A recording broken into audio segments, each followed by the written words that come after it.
ನೋಡಿ, ಬಹಳ ಸ್ಪಷ್ಟವಾಗಿ RCB ವಿಜಯೋತ್ಸವದ ಘಟನೆ ಬಗ್ಗೆ ಮಾನ್ಯ ಮುಖ್ಯಮಂತ್ರಿಗಳು, ಉಪಮುಖ್ಯಮಂತ್ರಿಗಳು ಮತ್ತು ಗೃಹ ಸಚಿವರು ಸ್ಪಷ್ಟನೆಯನ್ನು ನೀಡಿದ್ದಾರೆ.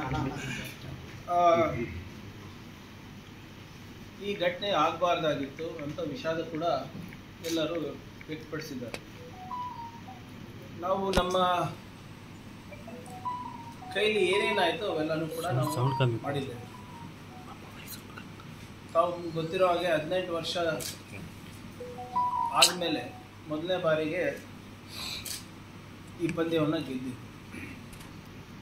ಜನರ ನಿರೀಕ್ಷೆ ತಕ್ಕಂಗೆ ನಮ್ಮ RCB ತಂಡದವರ ಆಡಿ ಒಂದು ಹೆಮ್ಮೆಯನ್ನು ಗಳಿಸಿದ್ರು. ಮುಂಚೆ ಎಲ್ಲ ಏನಾಗ್ತಾ ಇತ್ತು, 1-2 ದಿನ ಗ್ಯಾಪ್ ಕೊಟ್ಟು ವಿಜೇತರು ನಗರಕ್ಕೆ ಬರ್ತಾಯಿದ್ರು. ಆದರೆ ಮೊದಲನೇ ಬಾರಿಗೆ ಏನು ಕಪ್ ಗೆದ್ದು 24 ತಾಸು ಒಳಗಡೆನೆ ಆ ನಗರಕ್ಕೆ ಬಂದಿರೋದು ಮೊದಲನೇ ಬಾರಿ. ಅಂದರೆ ಜನರಲಿ 1 or 2 days ಗ್ಯಾಪ್ ಕೊಡ್ತಾರೆ. ಆಮೇಲೆ ಭಾಳ ಸ್ಪಷ್ಟವಾಗಿ ನಮ್ಮ ಗೃಹ ಇಲಾಖೆಯಿಂದ ಏನೇನು ಅವರಿಗೆ ಪರ್ಮಿಷನ್ ಬೇಕಾಗಿತ್ತು ಅದನ್ನು ಕೂಡ ಕೊಟ್ಟಿದ್ದಾರೆ. ಎಲ್ಲಿ ನಮಗೆ ಬಂದೋಬಸ್ತಿಗೆ ಕಷ್ಟ ಆಗುತ್ತೆ ಅದು ಕೂಡ ಭಾಳ ಸ್ಪಷ್ಟವಾಗಿ ನಿರಾಕರಣೆ ಕೂಡ ಮಾಡಿರೋ ದಾಖಲೆಗಳು ಇವೆ. ನಾವು ಯಾವುದೇ ರೀತಿಯಾದಂಥ ನಿರ್ಲಕ್ಷ್ಯ ತೋರಿಸ್ಬೇಕಂತೀವಿ. ಏಕಾಏಕಿ 3.5 ಲಕ್ಷ 4 ಲಕ್ಷ ಜನ ಬಂದಾಗ, ನಮ್ಮ ನಿರೀಕ್ಷೆ ಮೀರಿ ಜನರು ಬಂದಾಗ ಸ್ವಲ್ಪ ಲೋಪಗಳಾಗಿದೆ. ಅದರಲ್ಲಿ ಯಾವುದೇ ರೀತಿಯಾದ ನಾವು ಡಿಫೆಂಡ್ ಮಾಡೋಕ್ಕೂ ಹೋಗ್ತಾ ಇದ್ದೀವಿ. ನಾವು ಒಂದು ಜವಾಬ್ದಾರಿಯುತ ಸರ್ಕಾರ ಇದ್ದೇವೆ.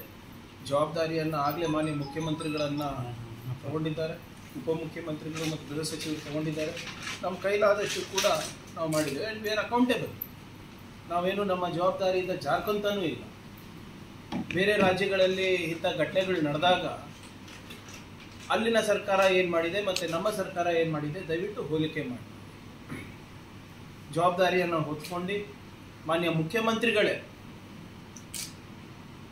ತಮ್ಮ ಮುಂದೆ ಪ್ರೆಸ್ ಮೀಟ್ ಮಾಡಿ ಏನೇನಾಗಿದೆ ಅಂತ ಹೇಳಿ ಸಂಪೂರ್ಣ ಏನು ಟ್ರಾನ್ಸ್ಪರೆಂಟಾಗಿ ಕ್ಯಾಶುಯಾಲಿಟೀಸ್ ಎಷ್ಟಾಗಿದೆ, ಎಲ್ಲಿದ್ದಾರೆ, ಹೇಗಿದ್ದಾರೆ, ಮೀಡಿಯಾಗೆ ಯಾವುದೇ ರೀತಿಯಾದಂಥ ಕಡಿವಾಣ ಹಾಕ್ಲಾರ್ದಂಗೆ ನಾವು ಟ್ರಾನ್ಸ್ಪರೆಂಟಾಗಿ ನಾವು ಮಾಡಿದ್ದೀವಿ. ನಾನು ಯಾಕಿದು ಹೇಳ್ತಾ ಇದ್ದೀನಿ ಅಂದರೆ, ಬೇರೆ ಸರ್ಕಾರಕ್ಕೆ ಹೋಲ್ಸಿ ನೋಡಿ ಅಂದರೆ ನಾವು we have taken responsibility, we have owned up responsibility.